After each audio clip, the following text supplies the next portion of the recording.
Hey there guys, today we're taking a look at Skyrim Special Edition running on the AMD Ryzen 5 5600H. But this time around we're taking a look at it modded. Now this is using the Immersive and Pure collection. So it comes with a collection of visual mods as well as gameplay mods that overall improve the experience over the vanilla game. Now it's nothing intense so that it doesn't bring down the performance by a dramatic level or anything like that, but it overall helps to improve the visual quality of this game that at this point is over a decade old. Now, of course, the special edition did come out afterwards and it came with a bunch of visual improvements, but it was nothing drastic. And certainly in 2023, it does look pretty dated without modding. Now, of course, this isn't as intense as you can get with Skyrim modding, but we are talking about an APU here. And overall, the results that we're getting here at the full 1080p resolution running with the medium graphics preset are pretty decent. We're looking at around close to a 30 FPS average most of the time. Our averages don't really touch the 40s in the exterior areas,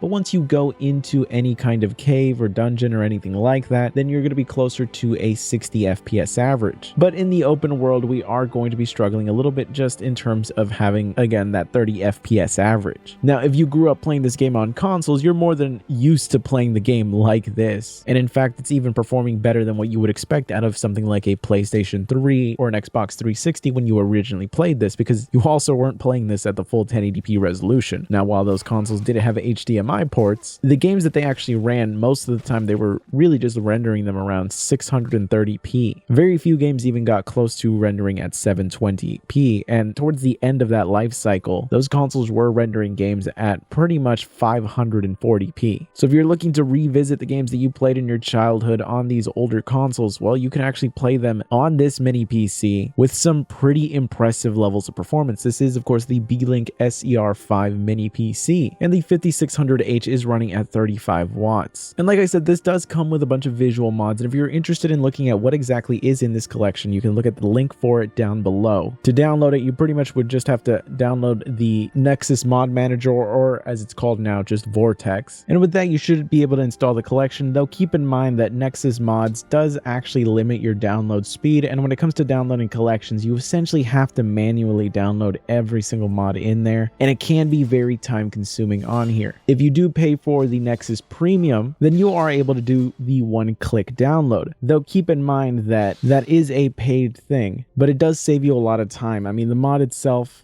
or rather the mod collection, pretty much claims it takes around 4 hours to install it if you're going to be doing the manual downloading. While if you have the premium, you are able to do it all in around an hour, just depending on your internet speed and whether you're installing this onto an SSD or a hard drive. But in terms of the overall performance that you're going to get, again, in the overworld, you're going to be looking at pretty much a 30 FPS average a lot of the time, closer really to around 35. And once you're inside a dungeon or anything like that, you're pretty much going to be at a lock 60 pretty much the entirety of the time. Very rarely is it going to drop below that into the 50s, and it's going to be hardly noticeable most of the time. So in most of the areas where you're going to actually be doing any kind of gameplay, the performance is going to be pretty decent. But of course, we can actually do more to this while also improving our performance. And the way to do that is with two simple things. We're going to be using a lightweight ENB, nothing too dramatic, just something to enhance the visuals a little bit without sacrificing too much performance. And we're also going to use the lossless scaling tool to upscale this from 720p to 1080p. And what this actually ends up doing is it actually ends up giving us a better overall visual image than where we were at before, while also overall boosting our experience in the overworld. As you roam around the open world, most of the time you're going to be in the 50s in terms of the FPS average, and at the lowest you're going to drop into maybe the mid 40s. Overall, it felt significantly better to play than what the full 1080p version felt like without an ENB. Now, visually speaking, it's not going to be as detailed and as clear as if you were playing at the full 1080p resolution, but honestly, the lossless upscaler is doing a pretty decent job since we're not upscaling a very, very low quality image. We are going from 720p to 1080, which is around what the balance preset of FSR usually is doing. It would have been nice if we could just do 900p, but unfortunately, at least based off of the launcher itself, Skyrim really doesn't let you adjust to 900p. You can of course mess with the INI files and actually enable that yourself manually, but it's not something that you really need to do, and 720p still looks decent and performs really well. And honestly, it is impressive levels of performance here because we are playing the game now at pretty much better than what I originally played this on, because I originally played this game on a PlayStation 3 and I was pretty much playing this game as a kid at way lower than 720p resolution with far